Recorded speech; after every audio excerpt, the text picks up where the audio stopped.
Hi, നമസ്കാരം. എല്ലാവർക്കും നമസ്കാരം. ഇതിൽ എത്ര പേര് സിനിമ കണ്ടു എന്ന് എനിക്കറിയില്ല. സിനിമ കാണാത്ത നിങ്ങളുടെ മുമ്പിലൊന്നും ഞങ്ങൾ ഇതൊക്കെ പറയുന്നതുകൊണ്ട് വല്ല കാര്യമുണ്ടോയെന്ന് അറിയില്ല. എന്തായാലും നിങ്ങൾ പറ്റുന്ന പോലെയൊക്കെ സിനിമ പോയി കാണുക. എന്നെ സംബന്ധിച്ചിടത്തോളം ഒരുപാട് സന്തോഷമുള്ളൊരു പ്രൊജക്റ്റായിരുന്നു. കാരണം ജിത്തു ജോസഫ് എന്ന് പറയുന്ന ഡയറക്ടർ സിനിമ ഞാൻ വിളിക്കുന്നു എന്ന് പറയുമ്പോൾ ഞാൻ വിചാരിച്ചു കുറച്ച് ത്രില്ലർ സിനിമയൊക്കെ ആയിരിക്കും എന്ന് വിചാരിച്ചിരിക്കുകയായിരുന്നു. അപ്പോൾ അങ്ങനെ കൊലപാതകമൊക്കെ ചെയ്യാൻ വേണ്ടി റെഡി ആയിട്ടിരിക്കുമ്പോഴാണ് കോമഡി സിനിമ എന്ന് പറയുന്നത്.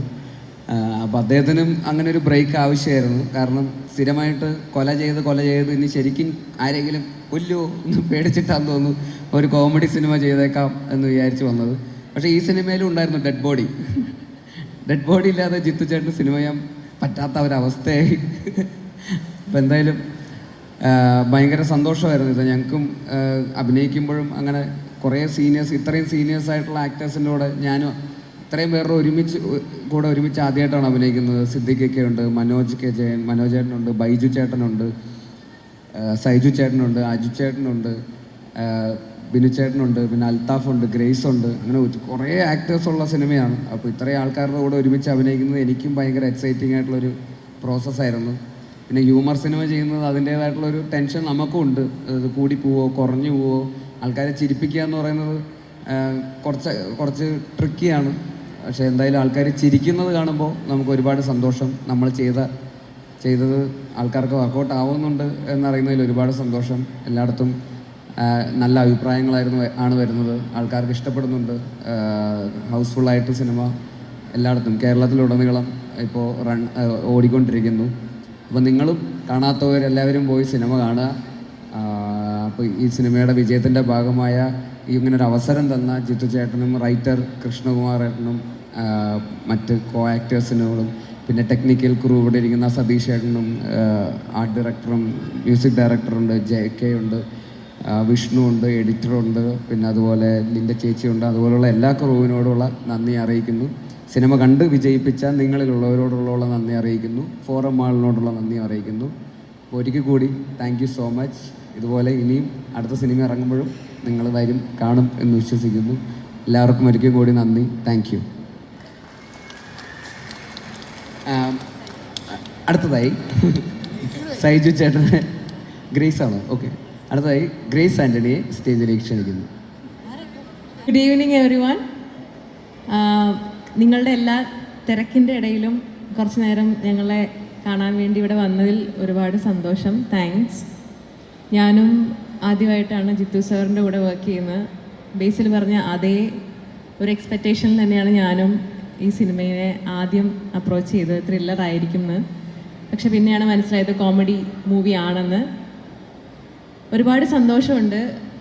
നമ്മളെപ്പോലെയുള്ള ആക്ടേഴ്സിന് ഏറ്റവും കൂടുതൽ പ്രതീക്ഷ എന്ന് പറയുന്നത് നമ്മുടെ എല്ലാവരുടെയും പടം, വർക്ക് ചെയ്യുന്ന പടം കൂടുതൽ ആളുകളിലേക്ക് എത്തുക എന്നുള്ളതാണ്. ഇപ്പോൾ നുണക്കുഴി അങ്ങനെ ഓൾമോസ്റ്റ് എത്തിക്കൊണ്ടിരിക്കുന്നു.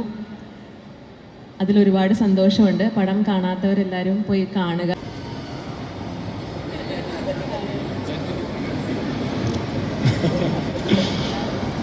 എല്ലാവർക്കും നമസ്കാരം.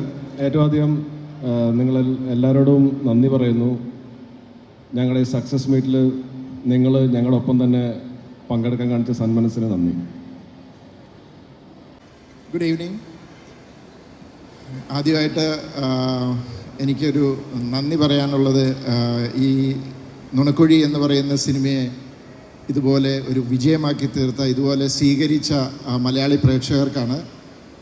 തീർച്ചയായിട്ടും എന്നെ സംബന്ധിച്ചിടത്തോളം ഈ സിനിമ വളരെ ക്രൂഷ്യലായിരുന്നു. ഒരു യൂഷ്വൽ പാറ്റേണിൽ നിന്ന് മാറി വേറൊരു അറ്റംപ്റ്റ് നടത്തുമ്പോൾ ഭയങ്കരമായ ടെൻഷനുണ്ടായിരുന്നു. അതിന് ഞാൻ ഏറ്റവും അധികം കടപ്പെട്ടിരിക്കുന്നത് കൃഷ്ണകുമാറിനോടാണ്. തീർച്ചയായിട്ടും ഇങ്ങനൊരു കഥയും നല്ലൊരു കെട്ടുറപ്പുള്ളൊരു സ്ക്രിപ്റ്റും എനിക്ക് തന്ന കൃഷ്ണകുമാറിനെ ഞാൻ നന്ദി അറിയിക്കുന്നു. പിന്നെ നമ്മുടെ നായകൻ ബേസിൽ, ഗ്രേസ് ആൻ്റണി, സൈജു, അൽത്താഫ്, ബിനു, പിന്നെ ബൈജു ഇപ്പോൾ വന്നുകൊണ്ടിരിക്കുകയാണ്, പിന്നെ സിദ്ദിഖേട്ടൻ. അപ്പോൾ ഇതിനകത്ത് അഭിനയിച്ചവരെല്ലാം അവരവരുടെ റോളുകൾ അതിഗംഭീരമായി പ്രസൻറ്റ് ചെയ്തിട്ടുണ്ട്, അഭിനയിച്ചു. അപ്പോൾ തീർച്ചയായിട്ടും അതിൻ്റെ ഒരു റിസൾട്ടാണ് ഈ കാണുന്നത്. കാരണം ഒരു ഹ്യൂമർ സിനിമയിൽ ഒരു ഡയലോഗ് എഴുതിയതോ ഒരു സ്ക്രിപ്റ്റ് എഴുതിയതുകൊണ്ടോ മാത്രം കാര്യമില്ല. അത് നന്നായിട്ട് പ്രസൻറ്റ് ചെയ്താൽ മാത്രമേ അതിൻ്റെ ഒരു ഇമ്പാക്റ്റ് ഉണ്ടാവുള്ളൂ. അതാണ് ഇപ്പോൾ സത്യം പറഞ്ഞാൽ തിയേറ്ററുകളിൽ കാണുന്നത്. എല്ലാവർക്കും നമസ്കാരം. ഇവരൊക്കെ പറഞ്ഞതിൽ കൂടുതലൊന്നും പറയാനില്ല. സിനിമ കണ്ടവരൊക്കെ ഒരുപാട് പേര് മെസ്സേജ് ചെയ്തു, വിളിച്ചു, ഒരുപാട് ഇഷ്ടമായി എന്ന് പറഞ്ഞു. അപ്പം കാണാത്തവർ സിനിമ പോയി കാണുക. It's A complete family entertainer. പിന്നെ ഈ പറഞ്ഞ പോലെ ഞാനും ആദ്യമായിട്ടാണ് ജീത്തു സാറിൻ്റെ കൂടെ വർക്ക് ചെയ്യുന്നത്. ഇപ്പം എന്താ പറയുക, താങ്ക് യു.